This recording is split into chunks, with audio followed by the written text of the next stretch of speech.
लीजिए सुनिए नापार्थ सारथी के लिखे उपन्यास ये गली बिकाऊ नहीं का भाग 17 मेरी यानी समीर गोस्वामी की आवाज में। दूसरे दिन शाम को उनकी मंडली के प्रथम नाटक का मंचन होना था, इसलिए उस दिन सवेरे वे लोग कहीं बाहर नहीं गए। दोपहर को गोपाल अपने कुछ साथियों के साथ मंच की व्यवस्था, सीन सेटिंग के प्रबंध आदि का निरीक्षण करने के लिए थिएटर हॉल तक हो आया। उस दिन दोपहर का भोजन अब्दुल्ला के एक मित्र सैन ई नाम के एक चीनी दोस्त के यहाँ था।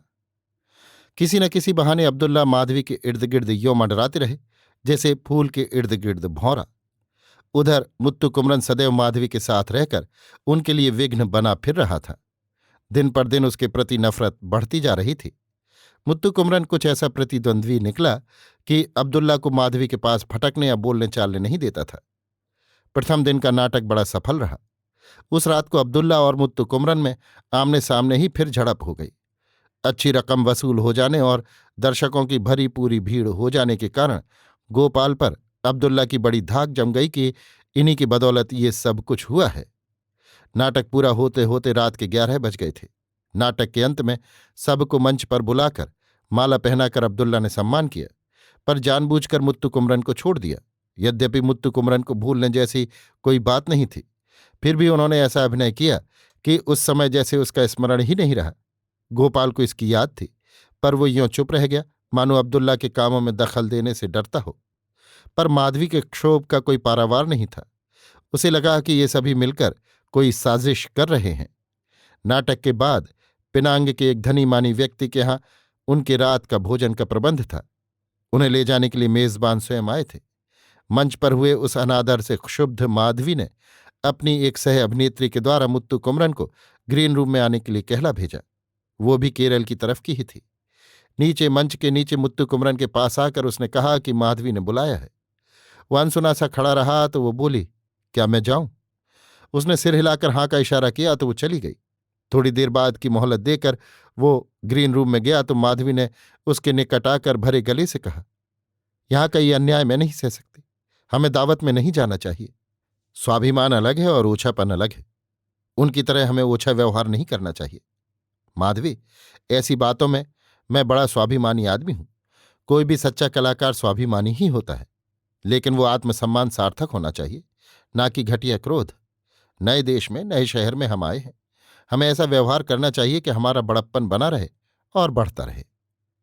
ये तो ठीक है, पर दूसरे लोग हमारे साथ बड़प्पन का व्यवहार कहाँ करते हैं? ओछों का सा घटिया व्यवहार नहीं कर रहे। परवाह नहीं, हमें अपने बड़प्पन के व्यवहार से च्युत नहीं होना चाहिए। इसके बाद माधवी ने कोई दलील नहीं दी। उस रात के भोज में वे दोनों सम्मिलित हुए। भोज एकदम पाश्चात्य तरीके का था। बड़े बड़े कॉस्मोपॉलिटन्स को आमंत्रित किया गया था। कुछ मलाई, चीनी, फिरंगी और अमेरिकन अपने अपने कुटुंब के साथ आए थे। भोज के उपरांत एक दूसरे हॉल में आए हुए औरत मर्द हाथ में हाथ लिए डांस करने लगे। मुत्तु कुमरन और माधवी एक ओर लगी कुर्सियों पर बैठकर बातें करने लगे। गोपाल भी एक चीनी युवती के साथ नाच रहा था। उस समय अब्दुल्ला ने माधवी के पास आकर अपने साथ डांस करने के लिए बुलाया। एक्सक्यूज मी सर, मैं इनके साथ बातें कर रही हूं। माधवी ने सादर जवाब दिया, पर अब्दुल्ला ने नहीं छोड़ा। लगा कि उन्होंने अपनी हवस पूरी करने के लिए ही इस भोज का इंतजाम किया है। उसके पास बैठकर बातें करने वाली मुत्तु कुमरन को नाचीज समझकर वे माधवी के सामने दांत निपोर कर गिड़गिड़ाने लगे। मुत्तु कुमरन जहां तक संभव हुआ उनके बीच में नाहक पड़ना या जवाब देना नहीं चाहता था, पर बात जब हद से बाहर हो गई तो वो चुप्पी साधे बैठा नहीं रह सका। अपने उन्माद में एक बार अब्दुल्ला अपने को काबू में नहीं रख सके और जोश में भरकर माधवी का हाथ पकड़कर खींचने लग गए। अनिच्छा प्रकट कर रही युवती का हाथ पकड़कर खींचना ही यहां की सभ्यता है क्या? उसने पहले पहल अपना मुंह खोला। ये सुनकर अब्दुल्ला तैश में आकर आंख तरेड़ते हुए उस पर पिल पड़े, shut up, I am not talking with you. Madhavi तो अब उनसे और घृणा करने लगी। इसके बाद ही गोपाल उसके पास दौड़ा आया और अब्दुल्ला की वकालत करते हुए बोला, इतने सारे रुपए खर्च करके इन्होंने हमें बुलाया है। हमारे स्वदेश लौटने तक ये हमारे लिए बहुत कुछ करना चाहते हैं। उनका दिल क्यों तोड़ रही हो? नहीं, मैं किसी के कहने पर नहीं नाच सकती। माधवी के इस इनकार के पीछे गोपाल ने मुत्तु कुमरन का ही हाथ पाया।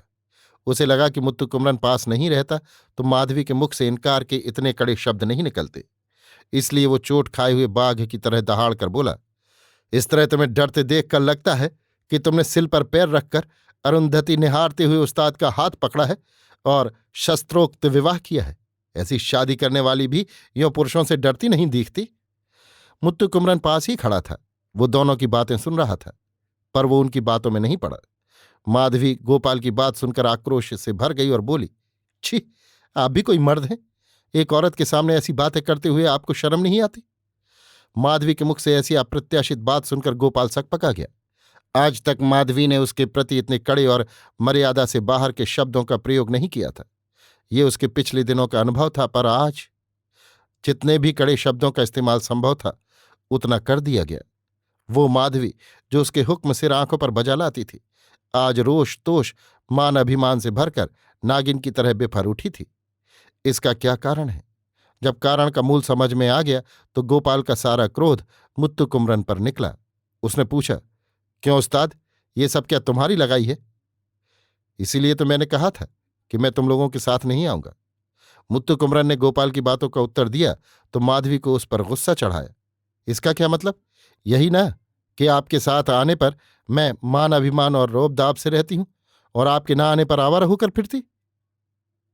माधवी आग बबूला होकर मुत्तु कुमरन ही पर बरस पड़ी। उन दोनों में मनमुटाव होते देखकर गोपाल वहां से खिसक गया। माधवी ने मुत्तु कुमरन को भी नहीं छोड़ा, कड़े शब्दों में टोका, जब आप भी बेमुरव्वती की बातें करने लगे तो फिर मेरा आसरा ही कौन है? इससे दूसरे तो फायदा उठाने की ही सोचेंगे। मैंने कौन सी बेमुरव्वती की बात कर दी कि तुम इस तरह चिल्लाती हो? वो मुझ पर उंगली उठा रहा है, ये सब तुम्हारे काम है। मैंने पूछा कि फिर मुझे क्यों बुला लाए? इसमें न जाने मेरा दोष क्या है कि तुम नाहक मुझ पर गुस्सा उतार रही हो? आपकी बातों से मुझे ऐसा लगा कि आप नहीं आते तो मैं अपनी मर्जी से आवारा घूमती फिरती, इसलिए मैंने। वे लोग अभी भी तुम्हारे बारे में वैसा ही समझ रहे हैं। समझे तो समझे, उसकी मुझे कोई चिंता नहीं, पर आप मुझे तो सही समझे, इतना ही मैं चाहती हूं। आप भी मुझे गलत समझने लगेंगे तो मुझसे बर्दाश्त नहीं होगा। इतने दिनों से बर्दाश्त ही तो करती रही हो, एकाएक तुम्हारे व्यवहार में परिवर्तन देखकर वो हैरान है। मुत्तु कुमरन को अपनी ही ये बात पसंद नहीं आई तो उसने उससे कुछ भी बोलना बंद कर सिर झुका लिया।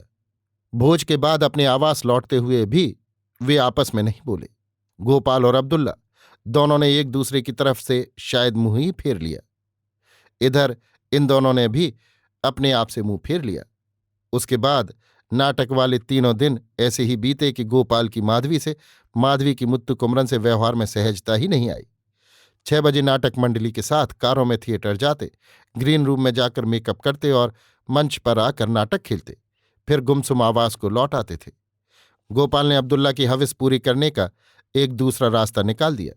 उसकी मंडली में उदय रेखा नाम की छरहरे बदन की एक सुंदरी थी। उसे अब्दुल्ला के साथ लगा दिया ताकि वो उसके साथ अकेली कार में जाए और उसके दिल को बहलाने के सामान सजोए।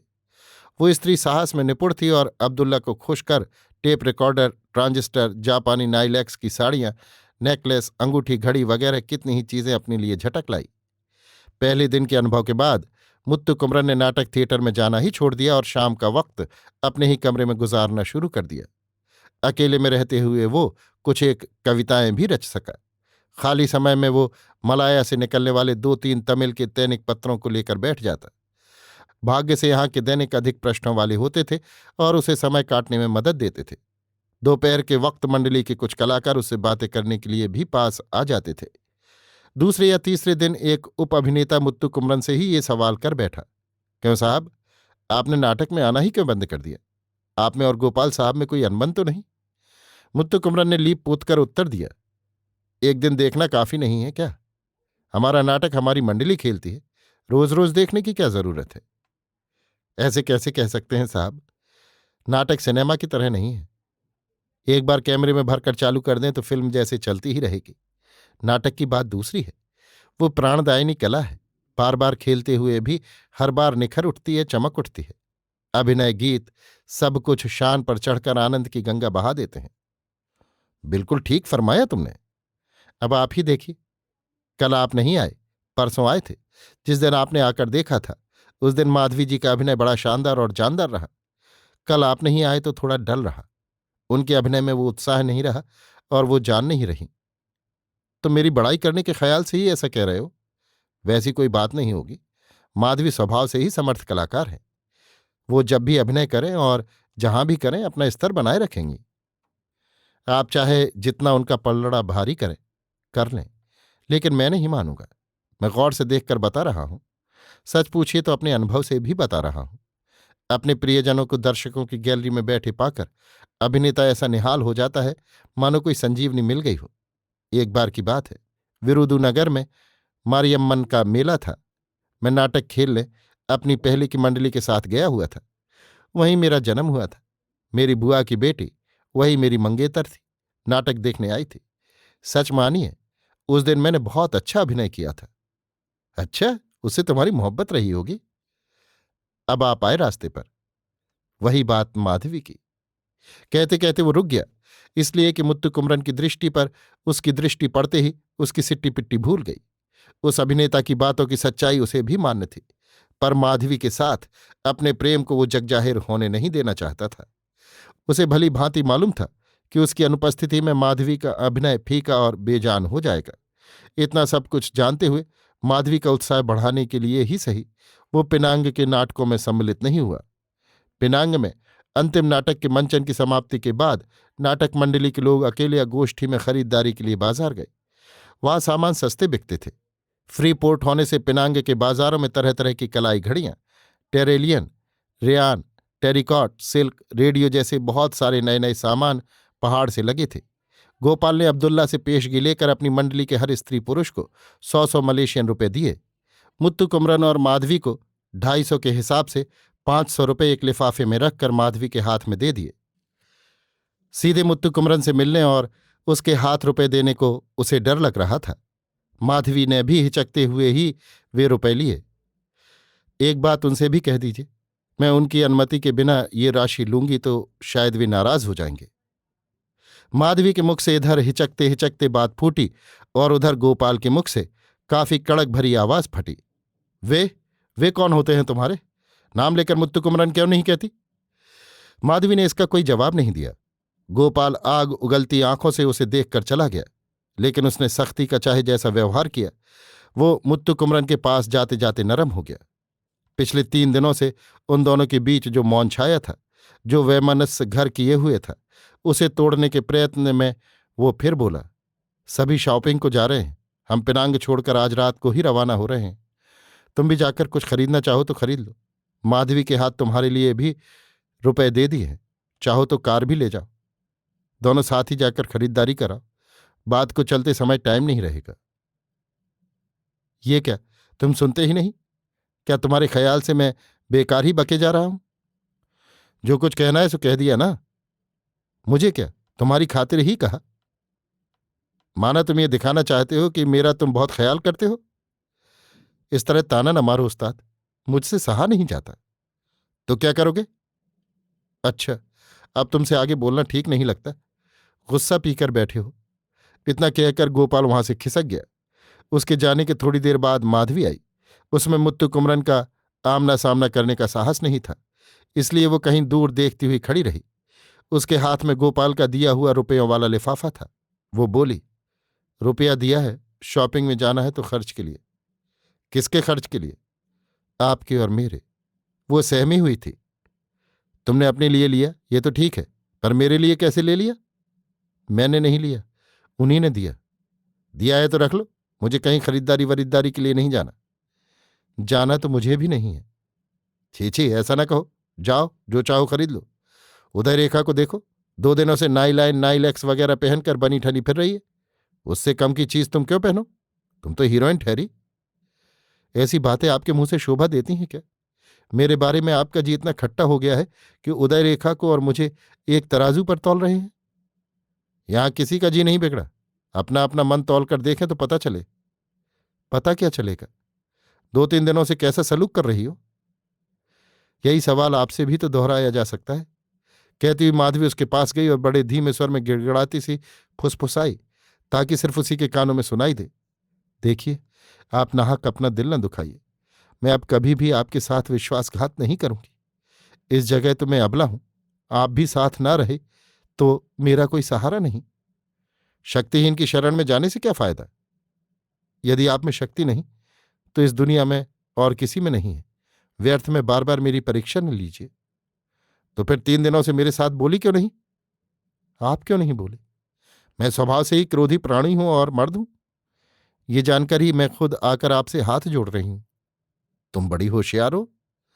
वो होशियारी भी आपकी बदौलत ही नसीब हुई है। मुत्तु कुमरन के चेहरे से रूखी नाराजगी की परत उतर गई और उसकी जगह मुस्कान ने ले ली। उसे पास खींचकर सीने से लगा लिया। माधवी उसके कानों में बोली, द्वार खुला है। हाँ हाँ, जाकर बंद कराओ। कहीं अब्दुल्ला ने देख लिया तो जलेगा भुनेगा कि मैं खाक मालदार हूं। मुझे ये माल नहीं मिला, और जो पैसे पैसे का मोहताज है, माल उसके पैरों पर लूट रहा है। नहीं, मेरे लिए तो आप ही राजा हैं। बस कहने भर को ही ऐसा कहती हो, लेकिन जब कथा नायिका बनकर मंच पर उतरती हो तो और किसी राजा की रानी बन जाती हो। देखिए, अभी भी आप बाज नहीं आए। इसी डर से मैं आपसे बार बार विनती करती रहती हूं कि मंच पर मुझे किसी के साथ नाटक खेलते हुए या घनिष्ठता बढ़ाते हुए देखकर मुझ पर नाराज न हो जाइए। फिर वही पुरानी चक्की आप बार बार पीस रहे हैं। इससे ज्यादा मैं क्या कर सकती हूं? सच मानिए, मंच पर भी मैं आप ही को कथानायक का पार्ट अदा करते हुए देखना चाहती हूं। आप कथानायक बनकर मंच पर आ गए तो अच्छे से अच्छे कलाकारों का भी कलेजा मुंह को आ जाएगा। बस बस, ज्यादा तलवे न सहलाओ। अब तलवे सहलाकर साधने योग्य कोई काम बाकी नहीं रह गया। बस बस, बको मत। हमें यहां किसी दुकान में जाना नहीं है।